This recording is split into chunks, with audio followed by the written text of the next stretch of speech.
آج دیکھنے میں آتا ہے کہ ایک باپ جب بسا اوقات انسان جو ہے وہ گھر کے اندر آتا ہے تو بہت سارے گھروں کو ہم نے دیکھا ہے کہ کہتے ہیں کہ بھائی ابو جی آلے چپ ہو جاؤ، ابو جی آلے چپ ہو جاؤ، خاموش ہو جاؤ۔ جب باپ کا درجہ شفقت کے اعتبار سے اللہ تبارک و تعالیٰ نے اس طرح دیا ہے، لیکن جب انسان اتنا ظالم بن جاتا ہے اور اخلاق کے اعتبار سے بالکل خالی اور کورا ہوتا ہے تو پھر اس کے بارے میں ہمیں معاشرے میں دیکھنے کو ملتا ہے کہ اس کی اولاد اس کے سامنے بات کرنے کے لیے تیار نہیں ہوتی۔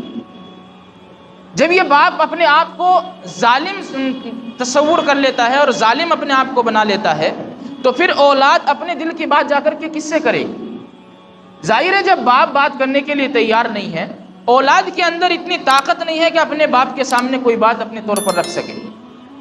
تو جب وہ باپ کے سامنے اپنی بات کو نہیں رکھ سکتا تو پھر وہ دوسرے لوگوں کے سامنے رکھے گا۔ اس لیے کہ جو بات انسان کے دل میں آ گئی ہے اس کا ظاہر ہونا اب یقینی ہے، آپ کے سامنے نہیں ہوگی تو دوسروں کے سامنے ہوگی۔ جب اولاد کے دل میں کوئی بات آ گئی ہے تب اس کا اظہار ضروری ہے۔ اگر آپ اپنے آپ کو اس طرح بنائیں گے کہ اولاد جو ہے وہ ہم سے ہر طرح کی بات کر سکے تو اولاد آپ کے سامنے بات کرے گی۔ اگر آپ اس طرح نہیں بنائیں گے بلکہ آپ کا جو گھر کے اندر رتبہ ہوگا وہ ایک داروغہ کا اور ایس ایچ او صاحب کا رتبہ ہوگا کہ جیسے ہی گھر کے اندر داخل ہوا فوراً بچوں نے باتیں کرنا بند کر دیا، جیسے ہی گھر کے اندر داخل ہوا سب ادھر ادھر ہو گئے، کوئی بیٹھنے کا ماحول نہیں ہے، کوئی اس معاشرے کا اور اسی طریقے سے حسن معاشرت کا ماحول نہیں ہے۔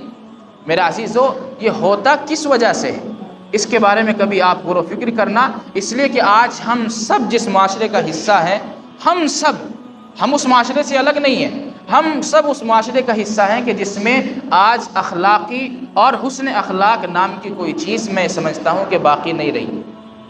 بہت کم لوگ ہیں، بہت کم لوگ، 1-2% آدمی ایسے ہیں کہ جس کے پاس میں اچھے اخلاق کا مالک وہ انسان ہے۔